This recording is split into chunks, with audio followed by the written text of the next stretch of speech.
Yummy Stories, your one-stop destination to the world of forbidden fantasies and sensual stories.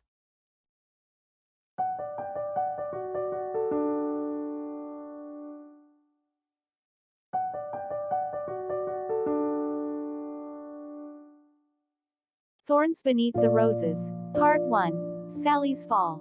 I had never known the taste of ruin until the day I was sold.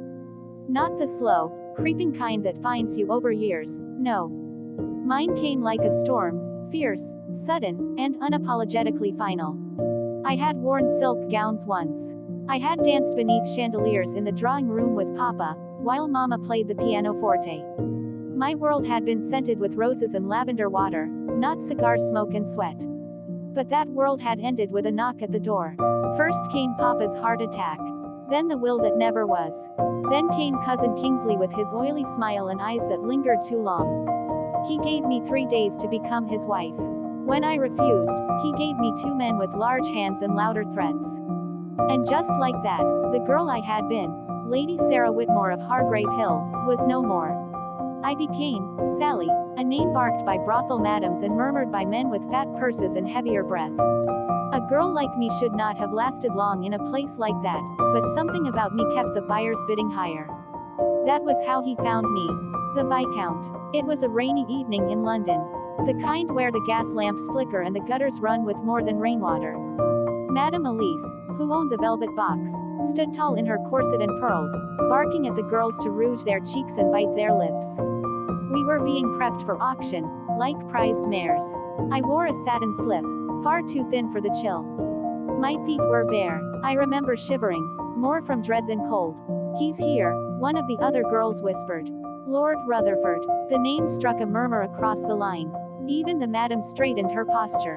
"He always pays in gold," another said. "And he always chooses the youngest." I turned my face to the floor. When he entered, the room shifted. I felt him before I saw him, a presence heavy and commanding, as though the air bent around him. His boots echoed. His cane tapped against the wood floor. Then came his voice. Deep, slow, almost amused. "Which one's the virgin?" he said. A moment of silence. Then Madame Elise pointed straight at me. "This one, my lord. 17. Formerly of Hargrave Hill." He walked over. I kept my eyes low. "Look at me," he said. I didn't want to. Everything in me screamed to stay small, invisible. But I obeyed. And that was the first time I saw Viscount Thomas Rutherford. His eyes were green, like absinthe. Cold and predatory. His face bore the marks of wealth and decay, crisp lines at the mouth, an aristocrat's chin, and a cruel sort of smile that told me he enjoyed this. He lifted my chin with the tip of his cane. "She'll do." That night, he took me to a townhouse in Mayfair. It was richly appointed, all velvet and mahogany. I was bathed, perfumed, and fed. But I wasn't asked. I wasn't spoken to. Later, in the bedroom, he said only one thing before he climbed atop me. "Don't pretend to cry. I bought your silence." What happened after that isn't the sort of thing one recounts in detail. I closed my eyes. I left my body. I counted the cracks in the ceiling. By morning, I was no longer Lady Sarah. I was Sally in truth. To my surprise, I wasn't discarded. He returned the following week. Then again. Each visit came with jewelry I didn't ask for. A silk robe, a new book, a rose from his garden. And eventually, confusion. It's hard to explain, but I began to crave the moments before he arrived. The way I would pace, unsure whether to fear or expect him. I hated what he did to me, and yet, it became the only time I was touched with any sort of tenderness, however false. By the 4th visit, something in me faltered. When he kissed me, I didn't flinch. When he pressed himself against me, I responded. A part of me hated myself for it. Another part, starved of love, was desperate to be wanted, even by a monster. "I'm taking you to my estate," he said one evening, slipping his cufflinks into place. I blinked. "Why?" He smirked. "You're too pretty to waste in London. Besides, I need a distraction at home." I dared to ask, "What will I be there?" He raised an eyebrow. "A distant cousin, of course." And so I left London behind, not as a guest, not as a servant, but as something far more dangerous. A lie wrapped in lace. The Rutherford estate sat on the edge of Manchester, rising out of the moors like some stone beast too proud to crumble. A sprawling manor of ash-gray walls, with pointed gables and ivy strangling its sides, it looked more prison than palace. We arrived on a wet afternoon. The carriage wheels crackled against the gravel as the rain softened to mist. I clutched my shawl tighter, though the chill in my bones had little to do with the weather. "Smile, cousin," Viscount Rutherford said beside me. "You'll want to make a good impression." He stepped out first, tall and imposing in his dark wool coat.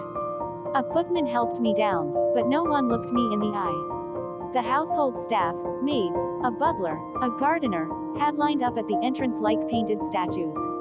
Only one person moved, a woman, elderly, regal in black lace, with silver hair pulled tight into a bun. The Viscount kissed her gloved hand. "Mother," he said smoothly. "May I present our newest guest, Lady Sarah Whitmore. A cousin from the south." The woman's eyes narrowed. "Another cousin," she said coldly. How tragic that we're always meeting them after the funerals. Her name, I would learn, was Mrs. Agatha Rutherford, the matriarch. And her smile was the most dangerous weapon in the house. I was shown to a guest chamber. A large, drafty room with thick curtains and a cold brass bed. On the surface, everything was luxurious. But there were no flowers. No warmth. It was not meant to be lived in. Only tolerated. Later that evening, as I unpacked the small trunk that held my life, 3 dresses, 1 locket, and a tattered book of poetry, there was a knock. It was Miss Egghart, the housekeeper. A tall, stern woman with tightly bound hair and an air of disdain. "You're to join the family in the parlor for tea," she said flatly. "You may change, but nothing too fine. It wouldn't do to outshine the daughters." I nodded and curtsied. "Thank you, Miss Egghart." She raised an eyebrow. "You won't last here, girl. Not if you smile like that." The parlor was a painting of Victorian opulence. Deep burgundy walls, a roaring fire, and furniture that looked older than the country itself. The Viscount's daughters sat in a row on the settee. 4 of them were present, all dressed in various shades of pastel and disinterest. Mary, the eldest at 25, gave a smile that cut like broken glass. "Another cousin. How thrilling. From which side of the family?" one of the younger girls asked. "Does it matter?" Mary replied. "I'm sure father has his reasons." I kept my smile small and my voice softer. "I'm ever so grateful to be here." "Oh, you'll find it memorable," Mary said, sipping her tea. From the corner, Mrs. Rutherford watched everything. Like a hawk, like a judge, I was on trial. Every gesture is measured, every word is dissected. Later that night, when I was summoned to his room, I didn't cry. I didn't resist. I had learned that silence was my shield. The next few weeks passed in a blur of deceit and discomfort. In the daylight, I was Cousin Sarah. At night, I was his. He would call me to his room with a knock or a note, and I would obey. I wasn't stupid enough to think I had a choice. If I refused, he could destroy me with a whisper. I had no name, no fortune, no protector. Only my body. But things took a turn when the servants began whispering. It started small, awkward glances, hushed conversations that stopped when I entered the room. But it grew. Soon, the footman refused to meet my eyes. The maids left the room when I walked in. Even Miss Egghart, who had been merely cold before, now served my meals with the grace of a hangman. And the daughters, they didn't hide their disdain. Mary, in particular, made it a point to correct my manners in front of guests. To question my bloodline, to trip me in the hall and laugh when I fell. "Silly cousin," she'd say, helping me up with fake concern. "You're so clumsy, but I suppose one can't expect breeding from a brothel." The last word was barely whispered. One evening, I made the mistake of entering the drawing room too early. The girls hadn't seen me yet. They were laughing. "She cries after he's done," one said. No, Mary chimed in. "She moans now. I heard it last night. Like a little harlot who's grown to like the game." More laughter. I turned and ran, nearly knocking over a vase in the hallway. In the safety of my room, I sat on the floor and wept. Not the silent tears of before, but loud, shaking sobs that left me breathless. I missed my mother's voice, my father's warm eyes, the lilacs in the spring garden. I missed myself. That night, when the Viscount summoned me, I didn't go. I locked my door and sat in the corner, heart pounding. But the lock didn't stop him. He entered with a key, pulled me up by the wrist. Defiant now, are we? He struck me across the cheek. I didn't scream. He took me anyway. And afterwards, when I asked, begged, for help, for mercy, for anything, he simply buttoned his coat and said, "You're prettier when you're quiet." A week later, I tried to escape. I had memorized the grounds. Waited until midnight, crept past the stables and through the garden hedge. But I didn't make it to the gate. The hounds caught my scent. The men caught my arm. And I was dragged back, screaming. I woke up in a cellar. Damp, moldy, a single candle flickering in the dark. I had bruises on my arms. My lip was split. The door slammed shut. Locked. I stayed there for 2 days. No food, no light, only silence. It was in that silence I finally understood. I wasn't a guest. I wasn't a cousin. I was a possession. And I would die here. Unless something changed. Unless someone changed it. Part 2. Thorns behind the roses. There is a strange cruelty in pretending to rise each day, dress in fine lace, sit at a breakfast table set with porcelain and silver, and know that every bite is paid for in shame. I had become a ghost in silk. Seen, yet not truly seen. A decorative lie placed carefully among the aristocracy. Cousin Sarah, they called me. But they never let me forget what I truly was. The first shift came with the maids. Where once they had offered me tea, now they spilled it, accidentally, on my sleeves. "My apologies, miss," said one, though the smirk on her lips told another story. Miss Egghart, ever watchful, allowed it. Her eyes held judgment. Her silence, permission. Then the whispers began. "She's got him wrapped around her little finger," a maid said outside my door, loud enough for me to hear. "She's no lady. She came from filth, and to filth she'll return." I tried to keep my head down. I tried to smile politely, to fade into the wallpaper. But the Rutherford household was not one to let sleeping scandal lie. Lord Davenport arrived one Sunday afternoon. Mary's fiancé. Polished, powdered, and perfectly insufferable. He kissed Mary's hand, nodded to the Viscount, and then his eyes landed on me. They lingered. "Ah, cousin," he said, lips curling in mock affection. "I don't believe we've met." Mary stepped between us quickly, smiling too wide. "That's our distant cousin, Sarah. From the southern coast. Delightful," he murmured. "You must allow me the honor of showing you the gardens sometime." Mary's hand clamped around his wrist like a claw. I felt sick. Later, in the drawing room, I caught him watching me. His eyes traveled down my form, unapologetically. When Mary saw it, she didn't scold him. She turned her wrath on me. The next day, my favorite shawl was found torn in the fireplace. The day after that, someone placed thistles in my shoes. Small things. Petty, but cruel. And when I opened my wardrobe one morning to find all my gowns shredded down the seams, I broke. Tears came in a hot rush, but I choked them back. Crying would only fuel their pleasure. Lucy was the only one who showed me kindness. The youngest of the daughters. Frail, quiet, with eyes that seemed too soft for this house. She found me in the rose garden, crouched on the stone bench, shoulders hunched. "Did they do something again?" she asked gently. I nodded. She sat beside me, placing a hand over mine. "I miss my mother," she said. "They don't talk about her much. But she was kind. She used to sing." I looked at her. Mine too. We sat in silence, two ghosts among the roses. That night, I was not summoned. For the first time in weeks. I almost felt safe. But the safety was short-lived. A letter arrived. News that the young master, Lord Thomas Rutherford Jr., would be returning to the estate. Panic stirred in me like a fever. Would he be like his father? Would he see through my title? Demand the same things? The household buzzed with activity. The sisters fought over dresses. Servants polished every silver spoon. Even the Viscount himself seemed restless. He would arrive on the morrow. And I, already drowning, feared he might be the final weight tied to my ankles. The night before his return, the Viscount summoned me. I obeyed. He was drunk. The room reeked of brandy. His grip was rougher than usual. When it was over, I lay there, staring at the canopy above, mind already drifting elsewhere. He rolled off me with a grunt. "You'll be on your best behavior when he arrives," he said, breath hot on my cheek. "Who? My son, Thomas." He doesn't need to know where you came from. I said nothing. He grabbed my face, forcing me to look at him. You belong to me. Don't forget it. Then he left. In the quiet that followed, I let my hand trail over the bruises already blooming on my thigh. My mother's voice echoed faintly in my mind. No man can take your worth, unless you let him. I closed my eyes.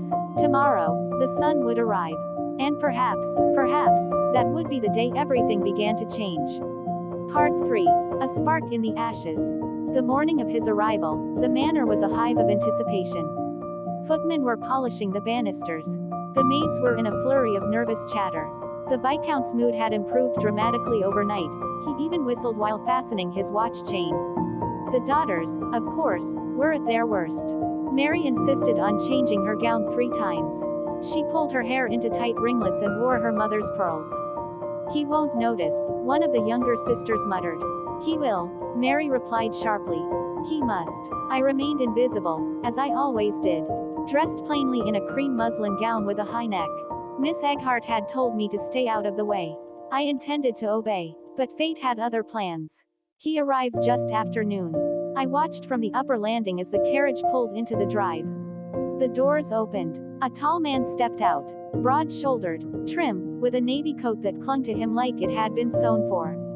No other man. His face, when he looked up, was unreadable. Not cold like his father's, but distant. Guarded. And yet, there was something in his gaze that unsettled me. A softness buried under iron. The family descended the steps with rehearsed grace. I remained above, half shrouded by the heavy velvet curtain. An onlooker. A shadow. Still, he noticed me. His eyes flicked upward, and met mine. It was brief. A heartbeat. But in that instant, something passed between us. Not recognition. Not curiosity. Something older. Wilder. Like the ghost of a feeling neither of us could name. Then he looked away, greeting his sisters with polite kisses and his father with a firm handshake. Welcome home, the Viscount said. Thomas nodded. I see the house hasn't changed. Some things never do, his father replied with a smirk. I've heard we have a guest, Thomas said, turning his gaze once more toward the stairs. My heart stumbled. The Viscount's jaw tensed. A distant cousin, he said quickly. Lady Sarah Whitmore. Her parents passed recently. I took her in. Charming, Thomas said, though his tone gave little away. I made myself scarce for the remainder of the day, hiding in the library. I didn't belong here. Not in the family rooms. Not in the halls. I was a thread stitched between seams. A piece of fabric forced into a pattern it was never meant to wear. But fate was not yet done with me. That evening, I was in the rose garden, tending to Luce's flowers. It was the only space I felt permitted to exist without scrutiny. The earth soothed me. The blooms did not judge. Cousin. The voice startled me. I looked up. Thomas stood at the edge of the path, hands behind his back, eyes unreadable. I stood quickly, brushing soil from my skirt. My lord, I said, curtsying. He tilted his head slightly. So formal. Are all cousins so distant in manners? I couldn't help it. I smiled faintly. I was told to be respectful. He stepped closer. By whom? I hesitated. Your father. He gave a short, dry laugh. Ah, then I see why you're nervous. I looked away, unsure what to say. The silence stretched. May I? He asked, gesturing to the bench beside me. It's your garden, my lord. He sat. The silence returned, but it was less strained now. A pause filled with questions neither of us dared to ask. You seem different from the rest, he said at last. Different. You don't fawn. You don't flatter. And you're not afraid to get your hands dirty. I kept my eyes on the roses. Perhaps I've simply learned not to expect kindness. He studied me. You don't sound like a woman from the south. I stiffened. He noticed. My mistake, he said gently. We sat for a moment longer before he stood. It was a pleasure, cousin. He turned to leave, then paused. They say the rose is the most deceitful flower, he said, glancing back. Beauty hiding thorns. I met his eyes. Or maybe it's the thorns that protect the beauty. He stared at me a moment longer. Then he nodded, and walked away. That night, the Viscount didn't summon me. He drank alone in his study. I overheard an argument. Something about Thomas interfering. About keeping distance. I lay in bed, staring at the ceiling, wondering why my chest felt lighter. Why my hands still trembled where his gaze had rested. The days that followed were peculiar. Thomas did not seek me out, but he noticed me. A lingering glance at dinner. A quiet greeting in the hallway. He never touched me, never asked questions, but I knew he knew. The others did too. Mary was quick to catch on. Thomas seems fond of our cousin, she said sweetly one afternoon. Strange, isn't it? He's usually so particular. I excused myself before the rage took hold. I didn't want him to care for me, and yet, I did.